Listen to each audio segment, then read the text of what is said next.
Welcome to the Animal Agenda on KPFK. I'm Melody King, a longtime animal advocate and founder of Los Feliz Animal Rescue. And today I'll be joined by my co-host, Tom Kiesche, Los Angeles shelter volunteer and multi-hyphenate entertainer. We'll be talking with Jennifer Federico about volunteering in the Los Angeles shelter system with cats.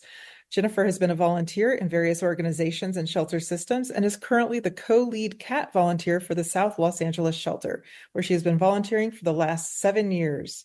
Welcome, Jennifer. Thanks for having me. So before we get started, are there any disclaimers that we should get through? I'm going to say, Jennifer, you're probably speaking as an individual in your own individual capacity and not as a shelter representative of any municipality, correct? That is very correct, Tom. Thank you. And you as well, Tom. So on this program, we've talked a lot about volunteering and the shelter system for dogs, but we want to make people aware that there are volunteer opportunities for other animals as well. And so can you tell us a little bit about how you started volunteering in the shelter system and what specifically maybe drew you to working with cats? I started volunteering actually at the shelter in Oakland, California, and which is a very different beast in my experience than the LA Animal Services. And so when I moved from Oakland to LA, I wanted to continue doing that. So I went on down to the North Central shelter, which is the closest shelter to my house, and signed up to volunteer there. And right away, I saw that it was very different than my experience at Oakland. And then at the beginning of the pandemic, the North Central shelter, which had been undergoing renovations, they decided to just close the entire shelter and send the animals at that shelter to different shelters.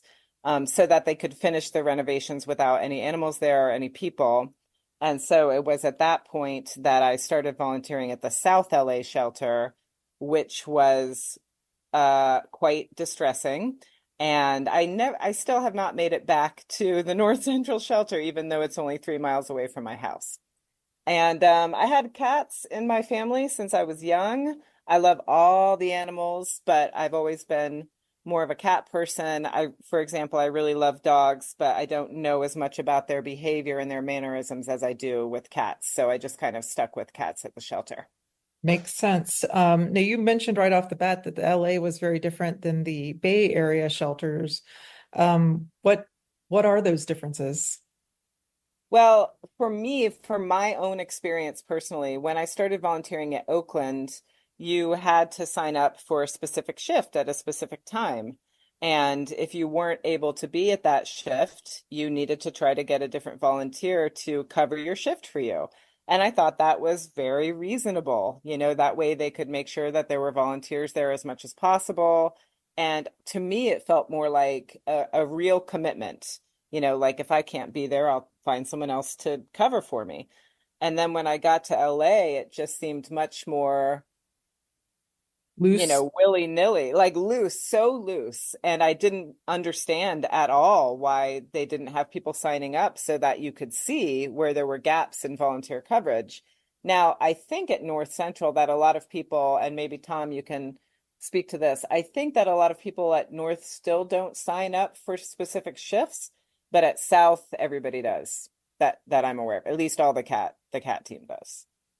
I honestly can't speak on what goes on at South or North. I don't go to either shelter at this point. Yeah. So not sure.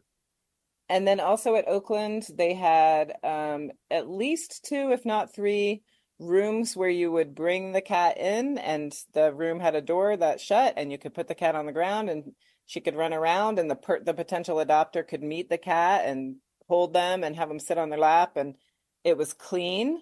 And also there were more experienced volunteers there that came to me and said, you seem to have a lot of cat experience. Maybe you could help us with the quote behavior, unquote, cats.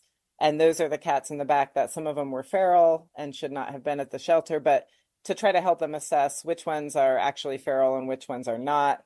But, they had leaders that would ask other volunteers, you seem to be good at this. Can you thus help us with that? And That's that seemed fantastic. very reasonable. Yeah. Yeah, that's great that they welcome constructive criticism. I hmm think more people need to be open to that. hmm And I'm going to get to the behavior in a second, but just to touch on the volunteering, how is volunteering for cats different than for dogs? And I assume volunteers can come in and say which animal they prefer to work with, or if they're okay with everything, or how does that work? Yes, you're correct. So, in addition to dogs and cats, we also have at the shelter rabbits, guinea pigs, hamsters, sometimes turtles, occasionally other reptiles, and very occasionally there will be like a pig or a rooster. I heard there's a sheep at the North Central shelter right now. Oh, Um, wow. and when I started at North Central, they had a pony there for a little while. So there are other animals. You can say, I want to volunteer with everyone, all the animals, or you can say, I'm really most comfortable with this animal. So at South, for example, a lot of the dog volunteers only do dogs. A few of them also do cats. And then, depending on what you want to do, that affects how you get trained. For example, with dogs, you have a level 1 dog walking, level 2 dog walking because of the size of the dogs. And with cats, you would have like somebody that is trained just for cleaning, but then there might be somebody else that is a step above, which is a cat handler, for example. So they still have different levels, and is that based on trainings that they go through, or how long they've been there, or both? Yeah, it's based on trainings, especially for dogs. You're not allowed to just roll in there and take a big dog out of the kennel if you haven't had training for big dogs. Right, and that makes a lot of sense. Now, I feel like cats in a way are a little bit more unpredictable when it comes to behavior. And Mhm. so you can train people to a certain extent on what signs to look for that the cat might be becoming aggressive. But at the end of the day, cats can be a little skittish and they are not happy to be in that environment, I'm sure, ever. So, are there certain steps that you can take to make it easier for a volunteer to know which animals have potential behavior issues, or do you just sort of have to already have that knowledge in hand? So at South, I am a trainer and my co-lead Tracy is a trainer. I don't think that any of the staff or the volunteer coordinator does any training of cats anymore at all. It's just Tracy and me. And so we try to adjust our training depending on the person's experience. There are people who want to work with cats, but they have never had a cat before. So they do not understand what the signals are. They might not see the difference between, for example, like I say, the flat side ears, which is a very scared cat, versus the flat back ears, which is a very much don't mess with me cat. But we try to train them on those things and also the tail and the eyes and just something super easy like do they come right up to the front as soon as you open the door? Are they talking to you, etc. But on the actual kennel cards, the staff is supposed to put specific marks on the kennel card. For example, if they have a behavior issue, again with the quotes, whenever I say behavior, I'm doing air quotes. Um, so that at least if I see the kennel card, a lot of times a staff person will write go slow. So that means the cat is scared, the cat is nervous. You should try to go slowly with that cat when you open the kennel door and just recognize that the cat is very nervous. So, and then amongst the volunteers, we do these little things with laminated hearts on the kennels. We put a laminated heart to say, this cat is a total lover, he's a purr machine, whatever, whatever. But we also sometimes leave messages for each other with the little hearts. We might say that a cat gives mixed messages. And that is to tell the other volunteers to pay attention because one minute the cat is loving you and the next minute, not so much. But we don't ever use the word aggressive on the actual heart because we don't want to give potential adopters the wrong idea when maybe the cat is just stressed and defensive, which is totally understandable. And I feel like in cat behavior, a lot of the mixed messages come because people, like we said, aren't familiar with the body language. Right. Cats often get overstimulated from being Exactly. quite a Yeah. while. Mhm. Just because they're showing you their belly doesn't necessarily mean they want a belly rub, although some do. Yeah. Um, And but people, overstimulation is a real thing at the shelter, especially because they are dying for attention. So when they get attention, then yeah, it becomes too much. They might get a little nippy. I'm Melody King, and you're listening to the Animal Agenda on KPFK. Today, my guest is Jennifer Federico, co-lead cat volunteer for the South Los Angeles shelter. Jennifer, how many volunteers are at South approximately that work with cats at this moment? That is a good question. We also have a little app that we use amongst the cat volunteers to talk to each other. So I can easily look. Oh, somebody just made a new post there. On the app, there are 40 people, but that is not correct. So I would say maybe 25 cat volunteers right now, which it's And a healthy number, but as soon as somebody goes on vacation or something like that, or they're in school or whatever, all of a sudden we find it to be impossible to get the shifts covered. And at South, we have two cat rooms that people are allowed to go into, the public. And so in a perfect world, we would have at least one volunteer in each room during the whole entire day. So we want one person there from 11 to 2 in both rooms, and then another person there from 2 to 5 in both rooms. So that's 4 people that we need on Saturday. And I prefer actually to have 6 people on a Saturday. And so it sometimes seems really difficult to get even that covered, even though we have supposedly 25 cat volunteers. So it is something that we struggle with regularly. And especially coverage during the week when we're open, very difficult. all right, so But if you're listening, volunteer at the South LA shelter. yeah, if I may, just a small little quick note about it. So for example, there was a bonded pair that came in. One of them is 10 years old, one of them is 8 years old. They should be adopted together. But somebody came when no volunteers were there, and a staff person said, sure, adopt this one.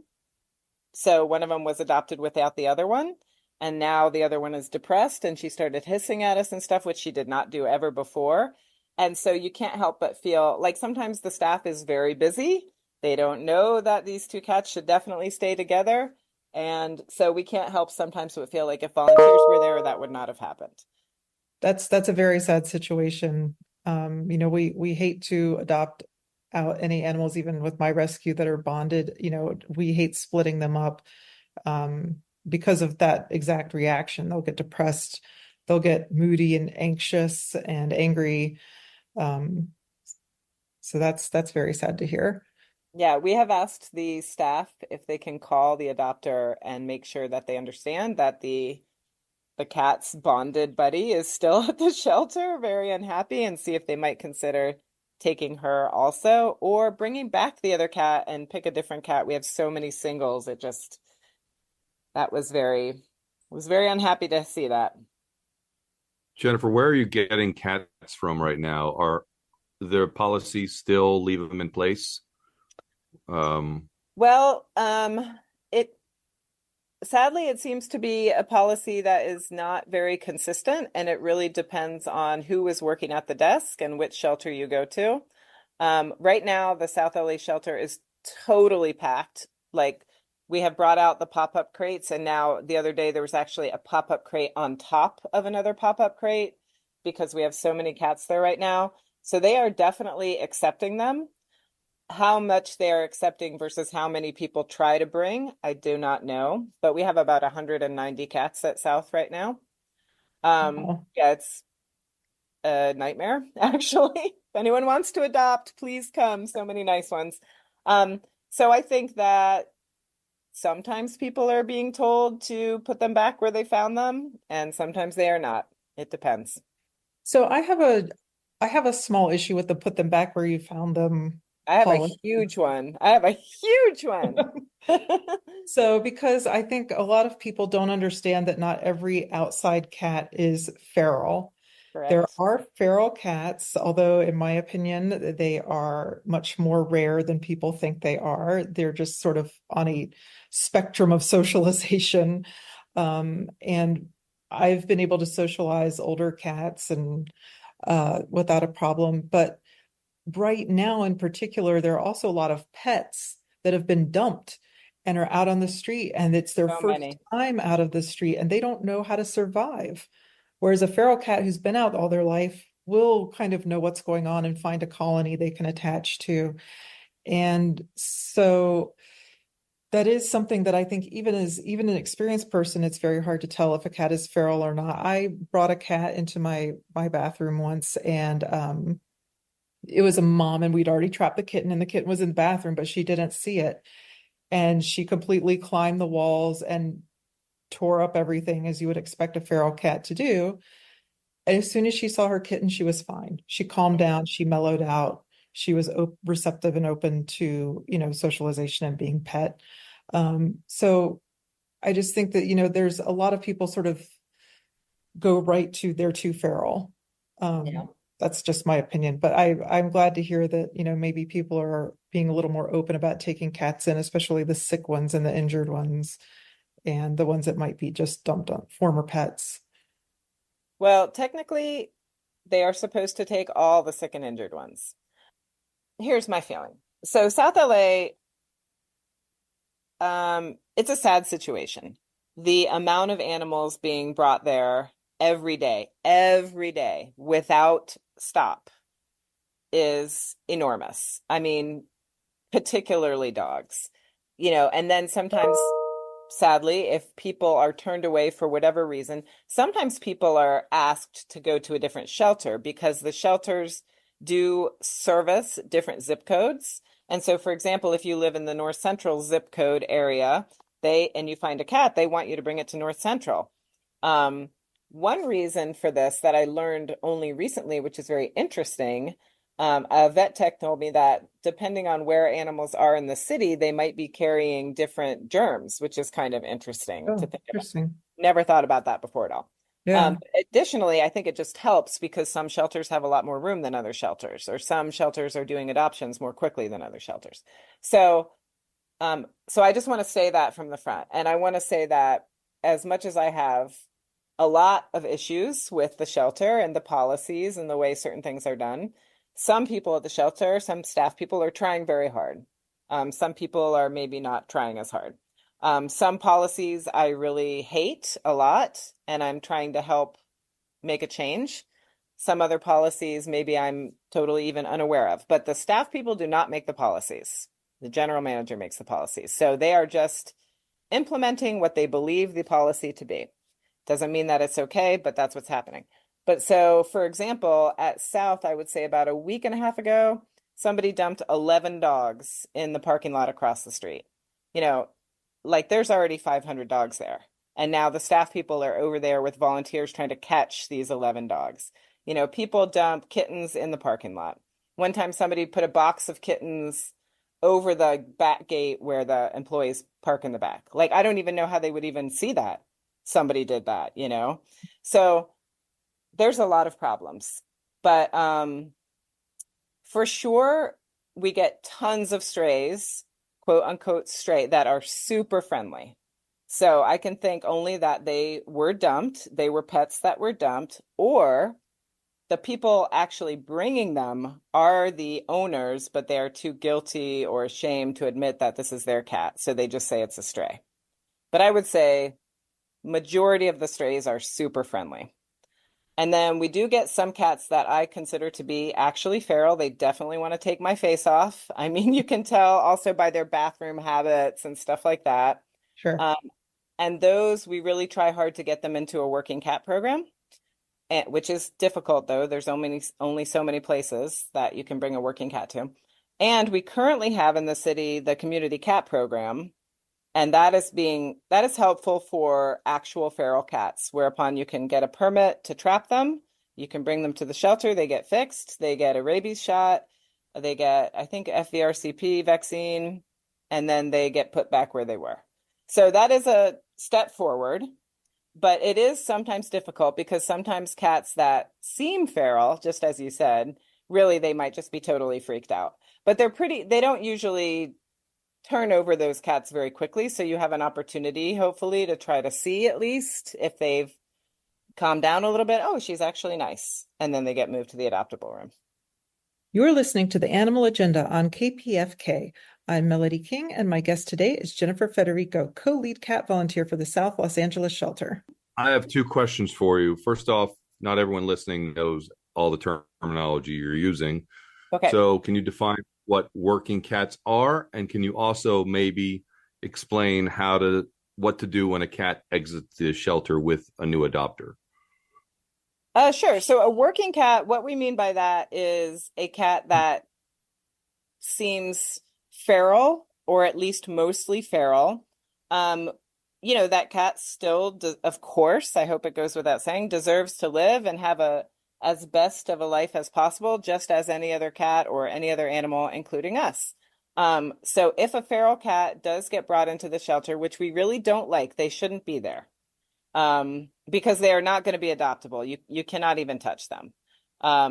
So what we will do is we will work with a rescue organization. For example, I have worked with Kitten Rescue in the past, and they try to have placements for so-called working cats. And they put it that way because they say this cat, if it lives on your property, it can help ensure that there are no mice bothering you or what have you. So it is quote unquote working to earn its keep. And sometimes a working cat could go to, for example, like a barn, or maybe it could go to a person that has a big property. We recently placed two at a person that has a huge property. And what they do when they get them there is they keep them in a big, big kennel for a number of weeks so that they understand this is where they live now. The person is still taking care of them, food and water every day, clean litter box every day. And then eventually you open the door and you hope that they're going to stay on the property so that you can continue giving them food and water and just keeping an eye on them, making sure they're okay. And they may come to actually like you. And maybe one day you get to get a pet in, and it is a big news. But I don't think they always stay on the property, but I think, cats are smart and they recognize that person's feeding me, so I want to stick around. So that is the working cat idea. And just for anybody listening, we definitely need more people that could host a working cat. If you have a backyard that you think might be appropriate and might be relatively safe for an outdoor cat and you want to give us a hand with that, we always need more spaces for working cats. Absolutely. Okay. And then Tom, you said when a cat gets adopted, what's the question? So what's your advice for people who adopt cats when they bring them home? Well, it depends on if they have other pets or not. Depends on if they've ever had a cat before or not. But one thing I always try to remind people is the cat might be a little bit scared and shy at first when you bring them home. I try to remind people that this cat does not know you. And when this cat gets into your house, it doesn't know whose house it is. It doesn't know all the smells and the sounds and all the strange things. It's just as if somebody picked you up and plopped you down in some place where you don't speak the language, right? So I try to tell them, be very patient. Some cats, though, you get home and they just walk in like they own the place. So it depends. But I do tell people if a cat hides under your bed for 5 days, totally normal. I give a little bit different advice, to be honest. I tell people to try and keep them in a small space. Right, that's what That we they do can also. adjust first, and then they can expand their world. And I also Right. try and tell them to block off areas, give them a space where they can hide, and block off areas you don't want them to hide so that you can control where they're going to hide, because they're definitely going to hide. Yeah. That's just Although some will hide for an hour and some will hide for 5 days. Yeah. exactly. But we do say that. We say try to start them in a smaller space, like even just your bedroom. You could even start them in the bathroom, but the bathroom gives less opportunities for interacting with them. But we do say start them in a smaller space and then open them up into your bigger household. Lately, I've been trying to remind people about making sure that the screens on their windows are very secure. We've had two cats recently that people adopted that got out through the screen. Neither were recovered and totally broke my heart when I think about them being out there, because one was definitely not an outside cat. So I don't know how he's faring, and I really liked him. His name was Sean. So that's another thing that I say. And then I talk to them about, litter. I'm a very anti-fragrance litter, full of nasty chemicals, not necessary. And we talk about food and we talk about playtime. One thing that I think is still a big misconception with cats is that people think that they're so independent that you don't have to spend time with them. And we do get a lot of owner surrenders for no time. And it's totally true. You need to be able to spend time with them. And if you don't have time to spend with any kind of pet, then I wonder why you're thinking about adopting one. And in the same vein, kittens often get returned because they get bored and are destructive. And that's why I tell people, I know it sounds like I'm just trying to sell you another cat, but Exactly. adopting in pairs is absolutely 100% the best way to get a cat. Mhm. And if that way, if there's, a time period where you can't give the attention perhaps that your cat needs, they will have a buddy there. Mhm. And you'll feel a lot less guilty about overnight trips, things like that. Yeah. So they'll amuse each other and always take two. Or, Yeah, that's 3 to 4, whatever. that's exactly what we recommend as well. And I tell them it seems counterintuitive, but it actually makes your life easier because they have somebody else to play with and they're not constantly bugging you. And I have made at least 2 videos of people who adopted one kitten and then they returned a month later because they said he needs a buddy. Like we always try to tell them, please take two, and we try to talk to them about single kitten syndrome and which is a problem when kittens are not learning socialization from other kittens. And we really try hard and tell them it's not going to be more work. Of course, it is more expensive because it's double the food, it's double everything. But sometimes, nonetheless, we cannot convince anyone. And then they come back a month later, and then I do a little video of them saying why they came back so that I can show everybody it's not just us. We're not just trying to push the kittens on you. It's a real thing. You should take two. Yeah. Absolutely. And for older cats as well, if people do not have a lot of time, but they still want a cat in their life, get an older cat, preferably a pair, so that they can be together. Maybe you work a long day, but they're still together home when you get back. You can still give them some cuddles and stuff like that. All right. Well, thank you so much for being with us. It was great to have you, and hopefully somebody will go volunteer and they'll get to meet you in person that way. That would be wonderful. Thank you so much for having me. And if anyone wants any more information about how they can help any of the shelters, because I'm happy to pass you on to different people at different shelters, I do have an Instagram account, which is CATS, Cats, LAAS, Los Angeles Animal Services. So anybody can DM me there for more information. I'm very happy to help, and we would love to have your help. Great. We'll put that on our Animal Agenda Facebook page as well. Thank you. Thanks, Jennifer. Thank So you. nice to talk to you. This is Melody King, and you've been listening to the Animal Agenda on KPFK. I've been talking with Jennifer Federico, the co-lead cat volunteer for the South Los Angeles shelter. If you're enjoying this and other programs on this station, please consider making a donation by going to kpfk.org. Special thanks to my producer, Marlena Bond, and thank you for listening. Please tune in again to the Animal Agenda next Wednesday at 2:30 p.m. Stay tuned for the Lawyers Guild with Jim Lafferty coming up next.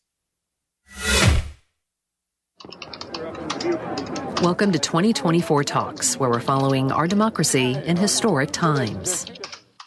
We're just behind this principle of transparency, which is you should simply say if AI was used. It's nothing more complicated than that. Federal Communications Commission Chairwoman Jessica Rosenworcel says the public has a right to know if they're being misled by political ads that use AI. The agency has proposed AI labeling on radio and television campaign spots, although the new rules may not be in place by November. AI robocalls are already illegal after a misleading deepfake of President Joe Biden before the New Hampshire primary. Acting Secret Service Director Ronald Rowe is defending the agency's failure to fire anyone since the attempted assassination of former President Donald Trump. Rowe told a Senate committee Tuesday an investigation is ongoing. As a career law enforcement officer and a 25-year veteran with the Secret Service, I cannot defend why that roof was not better secured. Rowe says a communication failure with local law enforcement meant the Secret Service didn't know about the gunman until just before the shooting started. He took the place of the previous director who resigned after intense congressional criticism. The director of Project 2025 has resigned. The hard right roadmap for a second Trump term was written at the Conservative Heritage Foundation by dozens of Trump aides and allies, but parts of it, like outlawing pornography and contraception and radically increasing the power of the presidency, are proving wildly unpopular. Trump is publicly disavowing it. They read some of the things and they are extreme. I mean, they're seriously extreme. But I don't know anything about it. I don't want to know anything about it. Meanwhile, Trump tells Fox News he won't commit to debating Vice President Kamala Harris because he doesn't like ABC. The network was already scheduled to air a debate between Trump and President Joe Biden September 10th. Harris says she might debate an empty podium. New polling shows Florida voters support a state constitutional amendment to protect reproductive rights. Amendment 4 would protect abortion access